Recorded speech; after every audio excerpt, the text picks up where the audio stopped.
something you never knew before.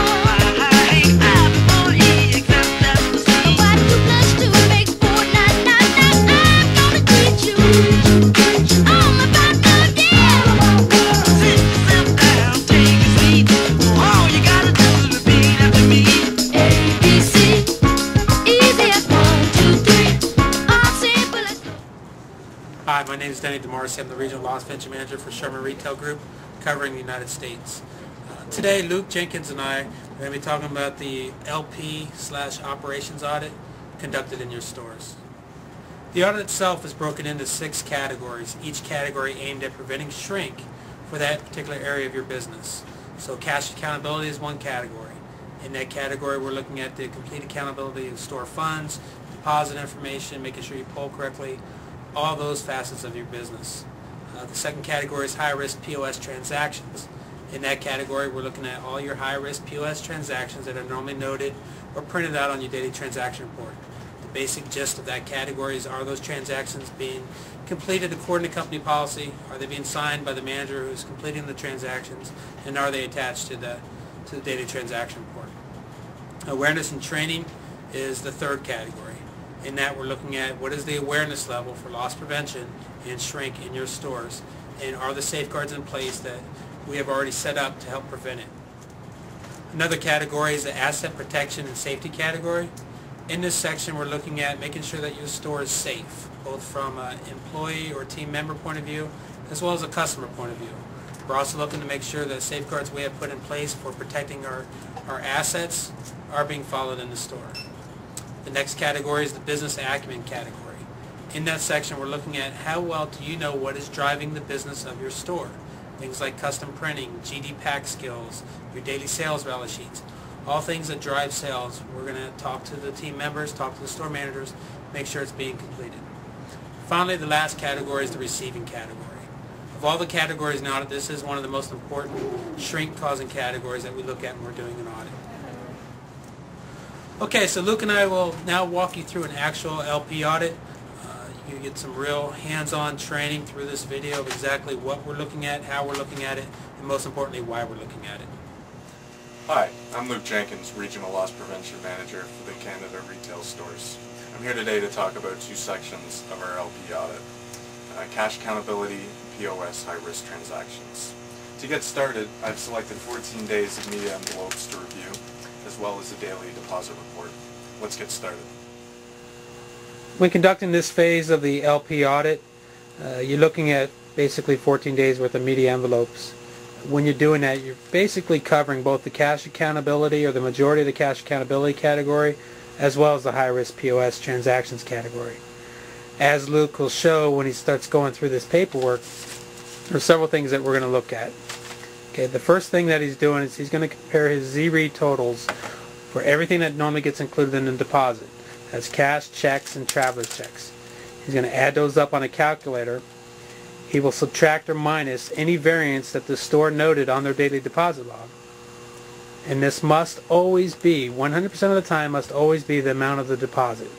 So he's going to verify that with the deposit ticket attached to the no-sell key log report. And then he's going to compare that information to the daily deposit log. What he's looking for on the daily deposit log is that there's a bank bag number noted if the store utilizes bank bags. The deposit amount is correct compared to the Z-read, subtracting or minus any variance like we just discussed. If there is a variance, it is listed on the daily deposit log, and the applicable reason code is annotated on the log. The deposit needs to be signed by the manager who's taking the deposit to the bank. We also need the date and time that that deposit is taken to the bank. This is very important for us in loss prevention to research when there are missing deposits or the deposits come up short, any kind of thing like that. It's not necessarily always a store issue, it could be a bank issue. But that information is very important and vital in an investigation. After that, we're looking at the last 3 categories of the daily deposit log is your validation information. It needs to be dated by the person who's validating it. The validated amount needs to be annotated. Now, a very important note on this is that amount has to be what the bank keyed in and validated on the deposit ticket. Not what we wrote on the previous column for the daily deposit log, but what the bank credited your account. Because banks do sometimes make mistakes. And if you notice that right away and you notify the bank, you might be able to save some work and effort and recoup some funds. Finally, the signature of the person who's validating the deposit is noted. The one thing about that is you want to make sure that the person who's validating the deposit is different than the person who actually takes the deposit to the bank. I know it seems like a lot, but once the system is in place, it's really quick, easy, and efficient. On a side note, that is why organization of paperwork is vital to these audits and to the operations of your store. When the paperwork is organized effectively, we can go through the paperwork very efficiently, as well as yourself and the store managers to audit their paperwork, because you're not rifling through, unfolding a bunch of things, unstapling a bunch of things. It's right there. It's quick and easy. So on that day, Luke went through, he added up the Z-reads, he subtracted the amount of variance noted on the daily deposit log, and his deposit was correct. It was made the next business day. For stores that do not have a depository, or stores that do not have bank deposit bags, they can make deposits on the next business day. However, if you do have a bank bag and a depository, deposits must be made daily. That includes Sundays and holidays.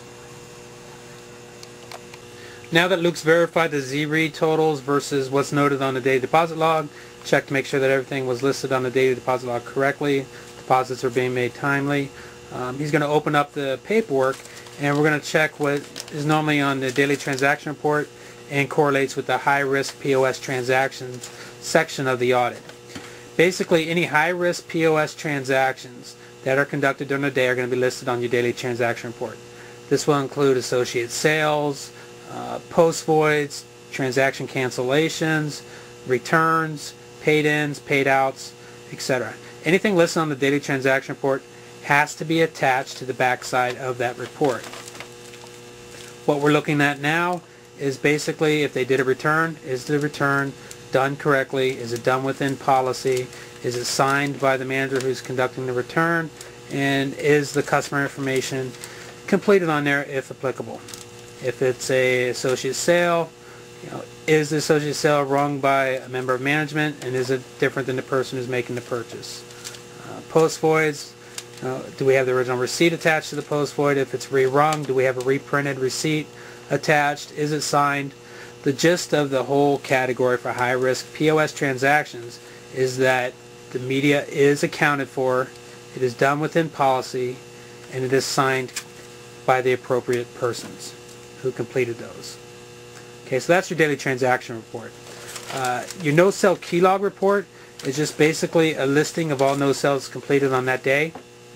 For that, it's going to list the number of no-sales, and then all we're doing is we're making sure that they're all attached and that they are signed by the person who completed the no-sale. Any missing media should be addressed immediately.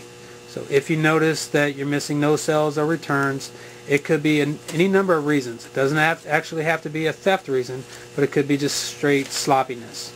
You want to address that right away. Make sure that you have that control of all high-risk media in your store. Upon completion of reviewing the paperwork, I've come across some exceptions that I've seen throughout the field through my visits. The first one dealing with Z-read totals. I came across the sales date in particular where a Z-read total did not match the deposit slip amount or the variance documented. A common exception that I came across in this store, which I've seen quite frequently, is when dealing with transactions, returns onto a customer's credit card, or an exchange with a repurchase on a debit card. We need to ensure we always include the second receipt that prints out. The first one dealing with the customer information as well as the credit card or debit card information, and the second receipt which actually prints out the product returned as well as the original transaction number. And finally, the last two exceptions that I noted, for one sales date we were late on the deposit. As well, I came across some exchanges and returns that were missing customer signatures and management signature. We need to ensure we're always signing off and approving, or having the customer sign when we are issuing refunds or exchanges. Now that we're done with the media envelopes, we're going to take a look at what is done through the back office system.